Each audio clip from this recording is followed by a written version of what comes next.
Bienvenue dans le 1945 sur BB24. Bonsoir à tous. Le travail des enfants a baissé de 38% ces 10 dernières années dans le monde. Quelle est la situation au Bénin? On s'y intéresse en ce jour dédié à la lutte contre le travail des enfants. Le deuxième samedi du mois de juillet est dédié au bien-être. Dans les pays participants, des activités gratuites et des ateliers sont proposés afin de découvrir des pratiques sportives ou non pouvant aider à mieux vivre. Au-delà de son caractère de multiplicité, la diversité culturelle est un outil indispensable pour le dialogue et le développement. On en parle dans ce journal.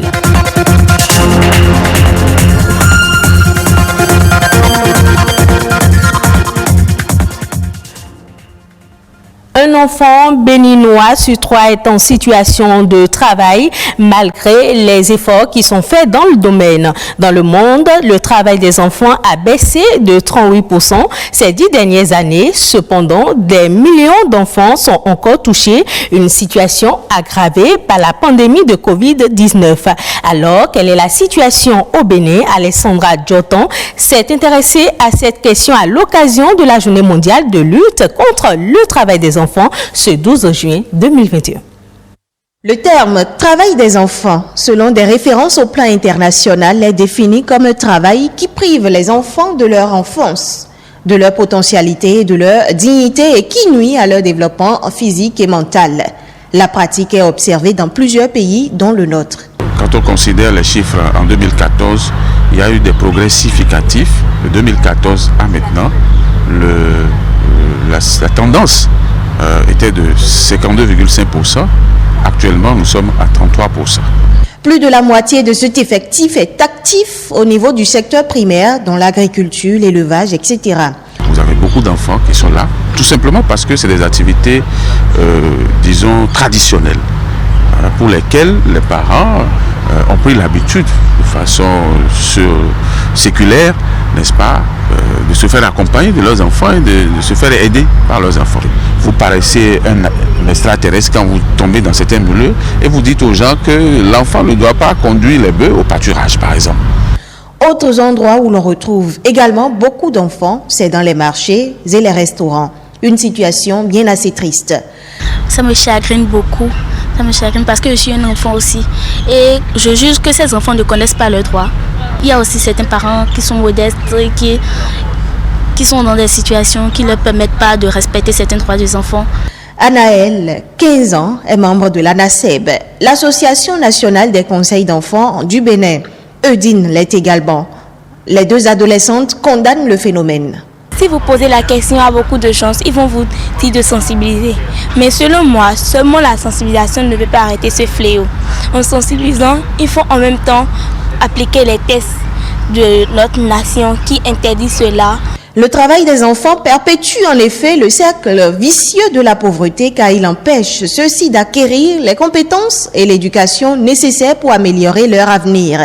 Il constitue une violation de leurs droits fondamentaux. Au plan national, la pauvreté des parents et l'ignorance des tests sont à première vue les principales causes selon cet acteur de la société civile. Vous allez voir les enfants même en moins de 10 ans sur les chantiers. Et quand vous allez demander, questionner ce patron-là, c'est comme si lui, il est en train de résoudre un autre problème, il est en train d'aider la famille de cet enfant-là. Est-ce que ce patron-là a l'information qu'avant qu'un enfant doit entrer en apprentissage, au moins il faut que cet enfant-là ait 14 ans? 2025 est l'échéance butoir d'élimination effective du travail des enfants dans les nations du monde.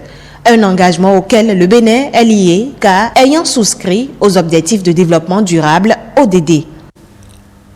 Ce 12 juin marque également le 10e anniversaire de la Journée mondiale du bien-être, un jour dédié à la santé physique et psychologique des personnes. À travers le monde, des événements sont organisés autour du bien-être. Cette année, le thème de la Journée mondiale du bien-être est la protection de notre santé mentale pendant et après la pandémie. Il est connu dans le monde anglo-saxon sous le nom de Global Wellness Day. Le bien-être est une sensation agréable procurée par la satisfaction de besoins physiques, l'absence de soucis. S'octroyer une journée pour faire le vide dans la tête et oublier tous les problèmes auxquels nous faisons face quotidiennement, c'est cette manière de voir les choses qui a inspiré Belgine Aksoy, directrice de création du groupe Richmond International, à créer en 2012 une journée de célébration des activités qui participent à maintenir notre santé, notre vitalité et notre sérénité. Le bien-être est souvent associé à la satisfaction des besoins du corps et de l'esprit. Pour les spécialistes, le mieux-être, c'est l'occasion de mieux réfléchir sur les modifications corporelles, les changements psychologiques et sociaux qui sont au cœur de la recherche médicale. Plusieurs pays adhèrent à cette cause et partout dans les pays participants, des activités gratuites et des ateliers sont proposés afin de découvrir des pratiques sportives ou non pouvant aider à mieux vivre. De nombreux centres de bien-être proposent aujourd'hui des moments de relaxation grâce à des ateliers d'initiation au yoga ou de méditation, des randonnées en pleine nature et même des conseils de nutrition et de beauté. On parle cette fois de la diversité culturelle. C'est une multiplicité de langues, de religions et de modes de vie dans une communauté. Elle est importante pour la cohésion sociale et constitue un outil indispensable pour le dialogue et le développement. C'est ce que nous explique le socio-anthropologue Félix Badagon. Il faut voir à travers la diversité culturelle la notion de culture. La notion de culture renvoie à l'ensemble des moyens dont dispose une communauté donnée pour répondre à ses besoins. Lorsque vous êtes dans votre culture et la langue que vous parlez, c'est par exemple un moyen de communication, c'est un moyen de faire passer des messages dans votre communauté. La culture ne renvoie pas qu'à la langue. La culture, c'est aussi la religion. La culture, c'est également les arts. Et de ce point de vue, on peut passer par exemple par la langue pour régler un différend qui naît au sein des membres d'une communauté. On peut passer par peut-être les arts pour régler peut-être les différends qui sont nés au sein d'une communauté. On peut passer également par la religion pour régler effectivement également un différend qui naît, un conflit qui naît au sein d'une communauté. Elle est un outil de développement en ce sens aussi que quand vous prenez les différentes cultures que nous avons au Bénin par exemple, nous pouvons à travers ces cultures-là produire de belles œuvres afin de pouvoir vendre ces œuvres-là à ceux-là qui ne sont pas de notre pays, à ceux-là qui veulent voir quelque chose de nouveau. Quand vous prenez les arts, par exemple, nous pouvons passer par ces arts-là pour vendre des choses que les autres n'ont pas et que nous pouvons faire valoriser. Que chacun mette en valeur sa culture, c'est d'abord de savoir que ce que j'ai, là où je suis né, la communauté à laquelle j'appartiens, cette communauté-là est riche et que je peux faire tout ce que je veux dans ma communauté, à travers ma communauté. Allons à présent à la rencontre de Patéo. Il est l'un des couturiers les plus célèbres d'Afrique. De nombreux chefs d'État comme Nelson Mandela ont porté ces fameuses chemises bariolées. L'artiste est toujours inspiré. Il vit et travaille en Afrique. Reportage. Au départ, Patéo avait cherché à travailler dans les plantations de cacao, mais on lui a dit qu'il était trop frêle. Alors il s'est improvisé tailleur à Abidjan. Il n'a jamais regretté ce choix, car depuis la fin des années 90, il est l'un des couturiers les plus célèbres d'Afrique. La gloire est arrivée grâce à un certain Nelson Mandela, qui a commencé à porter ses chemises. Le président Mandela porte Patéo à Paris. Les journalistes ont posé des questions, c'est la première fois qu'on voyait un président porter des chemises bariolées comme ça. Parce qu'à l'époque, il fallait s'habiller comme un blanc, il faut être sobre. Il a dit, c'est fait à Abidjan. Il ne connaissait pas bien mon nom. Il dit Patéo, quelque chose comme ça. Et maintenant, tout le monde a les prix ici, Pato Abi Mandela.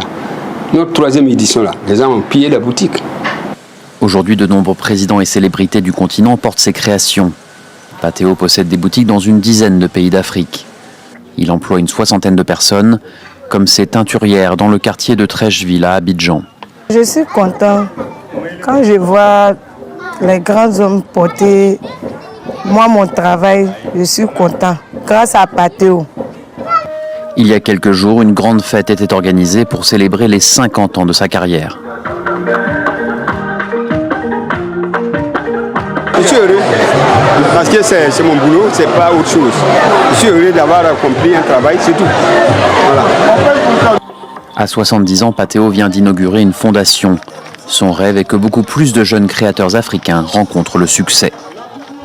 Dans le monde, les échanges agricoles mondiaux ont été résilients face à la pandémie de coronavirus. En dépit de la perturbation des chaînes mondiales d'approvisionnement, le commerce agricole a progressé en 2020 et devrait même atteindre un record en 2021. D'après l'ONU, cette tendance reflète bien la vigueur de la demande mondiale en produits alimentaires. Contrairement à la situation enregistrée un an plus tôt, toutes les catégories de produits alimentaires devraient connaître cette année une hausse de valeur de leur achat à l'échelle mondiale.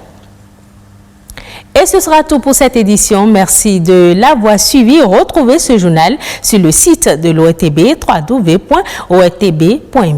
Passez un agréable week-end en compagnie de nos programmes.